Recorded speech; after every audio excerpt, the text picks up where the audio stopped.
Sir first பார்த்தீங்கன்னா அந்த button mark fix பண்ணுவாங்க. உங்களுக்கு 10 to 12 mm வரைக்கும் நம்ம ஃபிக்ஸ் பண்ணி கொடுத்துருப்போம். ஃபஸ்ட்டு 4 கார்னர்லையும் சென்டர்லையும் பட்டன் மார்க் ஃபிக்ஸ் பண்ணிவிட்டு லைன் செக் பண்ணிட்டு இந்த மாதிரி பாட்டம் ஃபிக்ஸ் பண்ணி செக் பண்ணுவோம். நடுவில் ஏதாவது அவுட் இருக்கா லைன் செக் பண்ணிவிட்டு இது மேலே ஏதாவது அவுட் இருக்கா அப்படின்னா இந்த லெவலுக்கு இன்னும் அது வெளியே அதிகப்படுத்துவோம். இப்போ அந்த 2 பட்டன் மார்க்கையும் ஒரு வெர்டிகல் ஸ்ட்ரிப் அடித்து ஜாயின் பண்ணுவாங்க. So left and right 2 strip அடிச்சு இது 2க்கு இடையில அந்த பாட்டம் வச்சு உங்களுக்கு லெவல் பண்ணி ஃபினிஷ் பண்ணி கொடுத்துருவாங்க நமக்கு.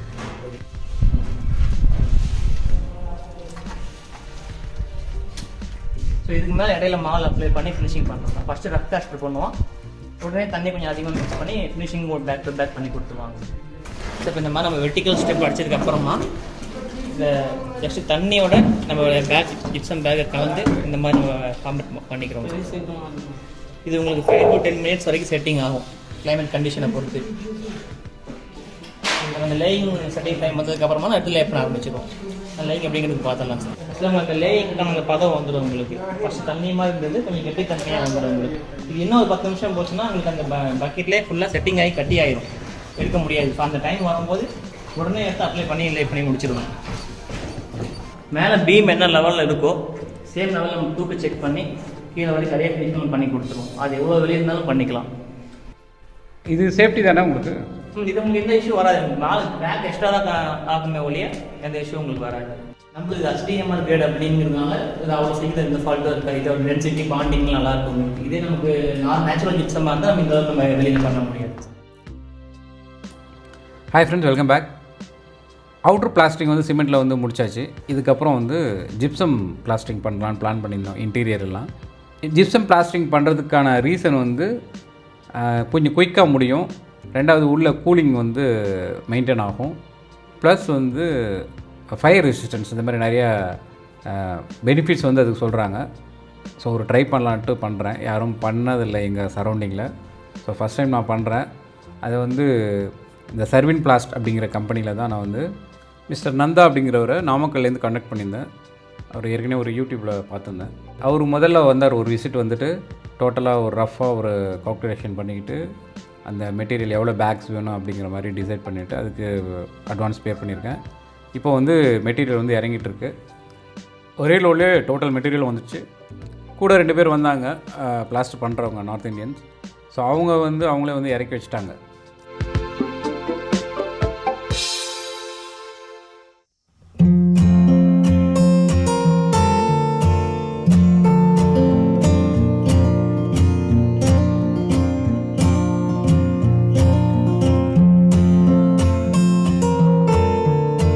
இந்த சர்வின் பிளாஸ் மெட்டீரியல் வந்து MDHR அப்படிங்கிறது சொல்கிறாங்க. அதாவது ஹை டென்சிட்டி மாய்ஸ்சர் வந்து கொஞ்சம் அப்சர்வ் பண்ணுறது கம்மியாக இருக்கும்.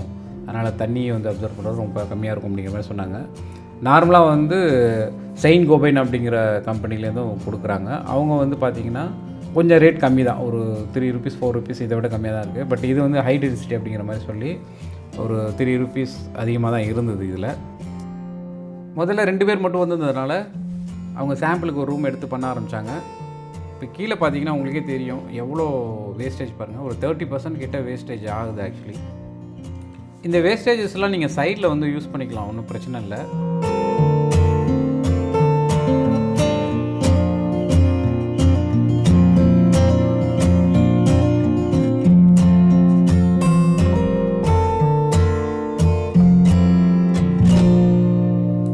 முதல்ல தண்ணியாக கரைச்சிக்கிட்டு அதை கொஞ்சம் ஒரு 5 minutes வெயிட் பண்ண வச்சுட்டு அதுக்கப்புறம் கையாலே எடுத்து தான் பூசுகிறாங்க.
2 பேர் மட்டும் இருந்ததுனால கொஞ்சம் ஸ்லோவாக தான் போச்சு. பட் அடுத்த நாளே பார்த்திங்கன்னா வந்து இன்னும் ஒரு 5 பேர் வந்திருந்தாங்க. அப்புறம் பார்த்திங்கன்னா பரபரன்னு அவங்க பிரிச்சுக்கிட்டு வேலை வந்து ரொம்ப குயிக்காக நடக்க ஆரம்பிச்சது.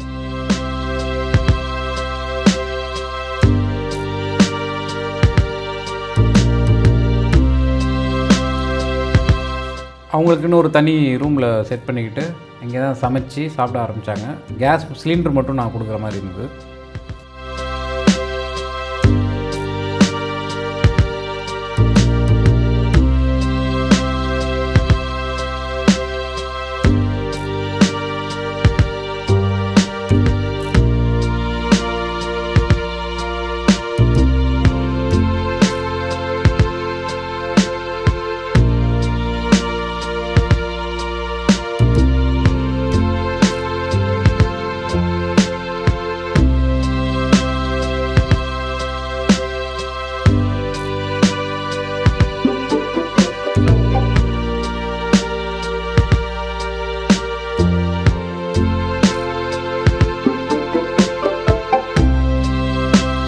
நார்மலாக சிமெண்ட் பிளாஸ்டிங் பண்ணும்போது டோட்டல் வீடுமே பார்த்திங்கன்னா கொஞ்சம் இருட்டான மாதிரி இருக்கும். நம்ம ஒயிட் வாஷ் அதாவது ப்ரைமர்லாம் அடிக்க ஆரம்பித்ததுக்கப்புறம் தான் கொஞ்சம் அந்த வெளிச்சமே வரும்.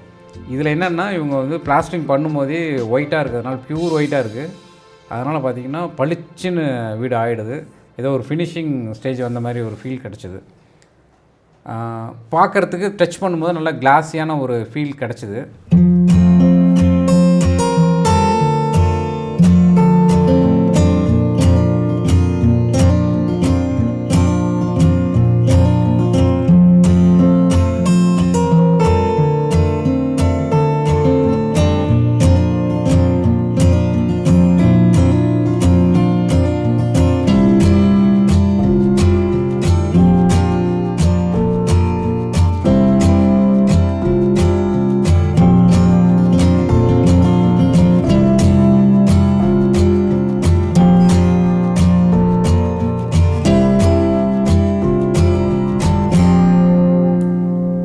பீம் ஜாயின்ட்ஸுக்கெல்லாம் பார்த்திங்கன்னா இந்தமாரி ஃபைபர் மெஷ்ஷை வச்சு தான் பண்ணாங்க.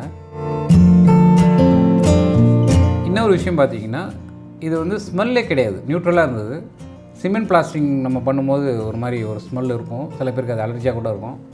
இதில் பொறுத்த வரைக்கும் ஸ்மெல் வந்து பெருசாக யாரும் அஃபெக்ட் பண்ணுற மாதிரி இல்லை. அதே போல் கையில் வச்சு அவங்க பிளாஸ்ட் பண்ணுறாங்க, அதனால் வந்து அவங்களுக்கு வந்து பெருசாக ஒரு புண்ணு எதுவுமே வந்ததில்லை அப்படின்னு சொன்னாங்க.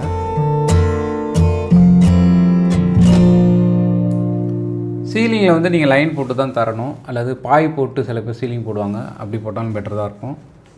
அப்போ தான் சீலிங்கில் வந்து கொஞ்சம் கிரிப் கிடைக்கும்.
வந்து ஒயருக்காக பைப்லாம் போட்டிருந்தாங்க இல்லைங்களா, அதெல்லாம் வந்து அடைச்சி தர சொன்னாங்க.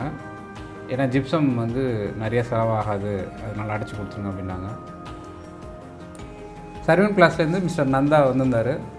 விசிட் பண்ணி குவாலிட்டி செக்கிங் பண்ணுறதுக்காக வந்திருக்காரு. சார் ஃபஸ்ட்டு பார்த்தீங்கன்னா அந்த பட்டன் மார்க் ஃபிக்ஸ் பண்ணுவாங்க. உங்களுக்கு 10 to 12 mm வரைக்கும் நம்ம ஃபிக்ஸ் பண்ணி கொடுத்துருப்போம். ஸோ இந்த லைன் செக் பண்ணி ஒரு லைன் செக் இருக்கும். ஃபஸ்ட் 4 கார்னர்லையும் சென்டர்லையும் பட்டன் மார்க் ஃபிக்ஸ் பண்ணிவிட்டு லைன் செக் பண்ணிட்டு இந்த மாதிரி பாட்டம் ஃபிக்ஸ் பண்ணி செக் பண்ணுவோம். நடுவில் ஏதாவது அவுட் இருக்கா லைன் செக் பண்ணிவிட்டு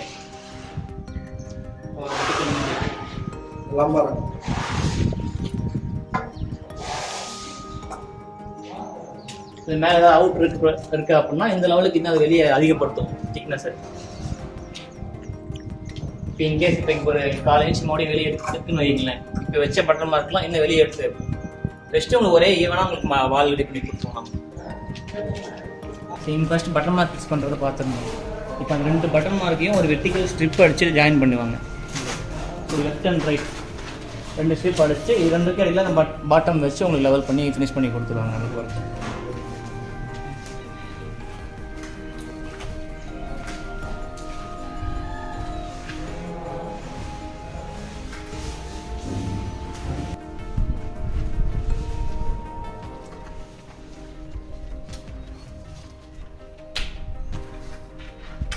நமக்கு வைக்கும் போதே செட் பாதி செட் ஆயிடும் சார். உங்களுக்கு பாட்டம் எடுத்துட்டோம் அப்படின்னா அந்த ஸ்ட்ரக்சர் உங்களுக்கு கிடச்சிடும்.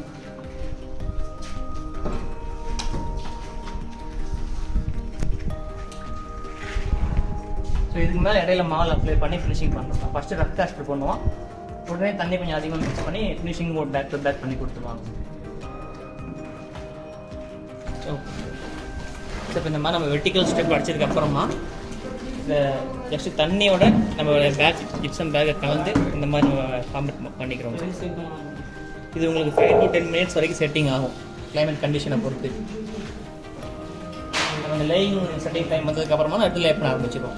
அந்த லேயிங் எப்படிங்கிறது பார்த்துடலாம் சார். ஸோ உங்களுக்கு லேயிங்க்கான பதம் வந்துடும். உங்களுக்கு ஃபஸ்ட் தண்ணியமாக இருந்தது கொஞ்சம் கட்டி தண்ணியாக வந்துடும். உங்களுக்கு இது இன்னும் ஒரு 10 நிமிஷம் போச்சுன்னா உங்களுக்கு அந்த பக்கெட்லேயே ஃபுல்லாக செட்டிங் ஆகி கட்டி ஆகிடும், எடுக்க முடியாது. இப்போ அந்த டைம் வரும்போது உடனே எடுத்து அப்ளை பண்ணி லே பண்ணி முடிச்சிடுவாங்க. சேம் டைம் மாவும் வேஸ்ட் ஆகக்கூடாது, அந்த இந்த சைட்லேயும் திக்னஸ் வெளியே வராமல் வேறு வேகமாக ட்ரை பண்ணி அப்ளை பண்ணி முடிச்சிடுவாங்க. ஃபஸ்ட் இந்த மாதிரி ரஃப் பிளாஸ்டர் பண்ணிடுவாங்க. ஸோ இதுக்கு பின்னாடி கிடச்சதுக்கப்புறமா ஃபினிஷிங் மறுபடியும் நல்லா மிக்ஸ் பண்ணிவிட்டு பால் மாதிரி மிக்ஸ் பண்ணி இந்த ஃபினிஷிங் எடுத்து பட்டி மாதிரி அப்ளை பண்ணிவிட்டு உங்களுக்கு ஃபினிஷிங் கொடுத்துருவாங்க. சார் இப்போ இது பார்த்தீங்கன்னா மேலே பீம் என்ன லெவலில் இருக்கோ சேம் லெவலில் நம்ம தூக்கு செக் பண்ணி கீழே வரைக்கும் நிறைய ஃபினிஷிங் பண்ணி கொடுத்துருவோம். அது எவ்வளோ வெளியே இருந்தாலும் பண்ணிக்கலாம். நம்ம நார்மலாக வால் பிளாஸ்டர் பண்ணுறது 10 to 12 mm பண்ணி கொடுத்துட்ருக்கோம்.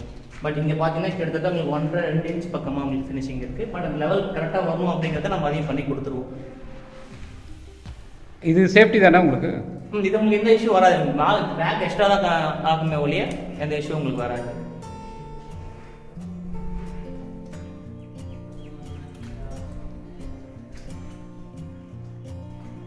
நம்மளுக்கு HDMR கிரேட் அப்படிங்கிறதுனால இது அவ்வளோ சீக்கிரம் இந்த ஃபால்ட்டும் இருக்காது. இதோட டென்சிட்டி பாண்டிங் நல்லா இருக்கும். இதே நமக்கு நேச்சுரல் ஜிப்சமாக இருந்தால் நம்ம இந்த அளவுக்கு நம்ம வெளியில் பண்ண முடியாது சார்.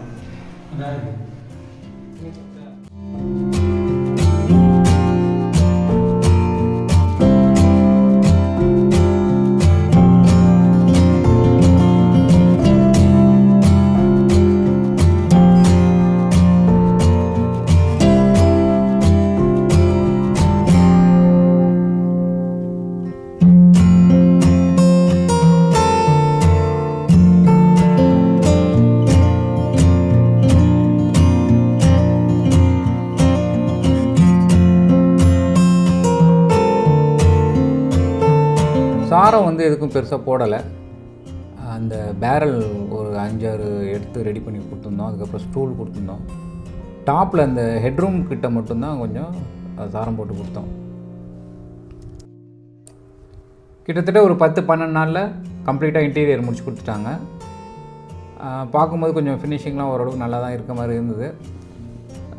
சில இடத்துல மட்டும் அந்த கார்னர்ஸ் அதெல்லாம் கொஞ்சம் ஒரு மாதிரி அப்ராக்சிமேட்டாக கால்குலேட் பண்ணி தான் பண்ணுறாங்க. அதே போல் சீலிங் பார்த்திங்கன்னா ஒரு அப்ராக்சிமேட் கால்குலேஷனில் தான் இருக்குது.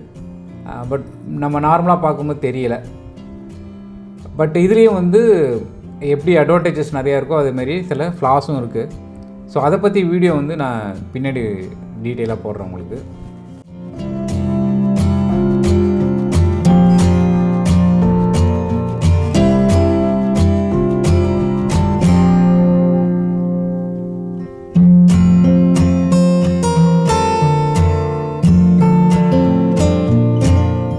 இந்த வீடியோ ஏதோ ஒரு வகையில் உங்களுக்கு ஹெல்ப்ஃபுல்லாக இருக்கும் நம்புகிறேன். பிடிச்சிருந்தா லைக் பண்ணுங்கள், ஷேர் பண்ணுங்கள். மீண்டும் இன்னொரு வீடியோவில் சந்திக்கலாம். நன்றி, பை பாய்.